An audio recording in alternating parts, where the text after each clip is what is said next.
Hi everyone, అందరికీ నమస్కారం అండి. నా పేరు భార్గవి. నేను హ్యాపీలీ ఎవర్ భార్గవి అనే యూట్యూబ్ ఛానల్ స్టార్ట్ చేశానండి. ఈ ఛానల్లో నాకు తెలిసిన కంటెంట్ వీడియోస్ మీకు అప్లోడ్ చేస్తూ ఉంటాను. ఆ వీడియోస్ కనుక మీకు నచ్చినట్లయితే మీ ఫ్రెండ్స్ అండ్ ఫ్యామిలీ మెంబర్స్కి లైక్ చేయండి, షేర్ చేయండి మరియు సబ్స్క్రైబ్ చేసుకోండి. ఇంకా వీడియోలోకి వెళ్తే, ఈ వీడియోలో మొన్న 23 ఏప్రిల్న హనుమాన్ జయంతి కదండి. అదే రోజున రాయచూర్లో హనుమాన్ టెంపుల్ ఓపెనింగ్ చేశారండి. ఆ రోజున మంగళవారం కావడం, హనుమాన్ జయంతి రావడం ఒక విశేషమైతే, అదే రోజున రాయచూర్లో టెంపుల్ ఓపెనింగ్ చేయడం మరో విశేషమండి. కాబట్టి ఆ టెంపుల్ని, స్వామివారిని మరియు ఆ నైట్ జరిగిన శోభాయాత్రలోని కొన్ని పిక్స్ అండ్ వీడియోస్ అప్లోడ్ చేస్తున్నాను. మీరు చూస్తారని ఆశిస్తున్నానండి. థ్యాంక్ యూ అండి.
ఆ నైట్ జరిగిన శోభాయాత్రలో కేరళ స్టైల్ మ్యూజిక్ పర్ఫార్మెన్స్ చేశారండి.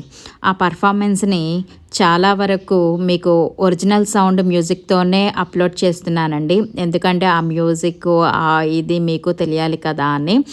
నేను ఇప్పటి వరకు ఇలాంటి పర్ఫార్మెన్స్ వేరే ఒకేషన్స్లో, అంటే షాపింగ్ మాల్స్ ఓపెనింగ్స్లో అండ్ వేరే ఒకేషన్స్లో చూశాను, కానీ ఓన్లీ బాయ్స్ పర్ఫార్మెన్స్ చేయడం వరకే చూశానండి.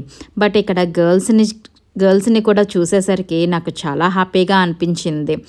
What a energy, they are so great కదా అని అనిపించిందండి నాకు. చుట్టూ ఉన్నవారు కూడా భలే ఎంజాయ్ చేశారంటే నమ్మండి. ఊరేగింపులోని స్వామివారిని, ఆ తర్వాత టెంపుల్కి వెళ్ళి అక్కడ ఉన్న స్వామివారిని దర్శించుకుని ఇంటికి తిరిగి వచ్చేసామండి. ఈ వీడియో మీకు ఎలా అనిపించిందండి? ఈ పర్ఫార్మెన్స్, ఈ వీడియో కనుక మీకు నచ్చినట్లయితే దయచేసి నా ఛానల్ని సబ్స్క్రైబ్ చేసుకోండి. నచ్చితే కనుక మీ ఫ్రెండ్స్ అండ్ ఫ్యామిలీ మెంబర్స్కి షేర్ చేయండి.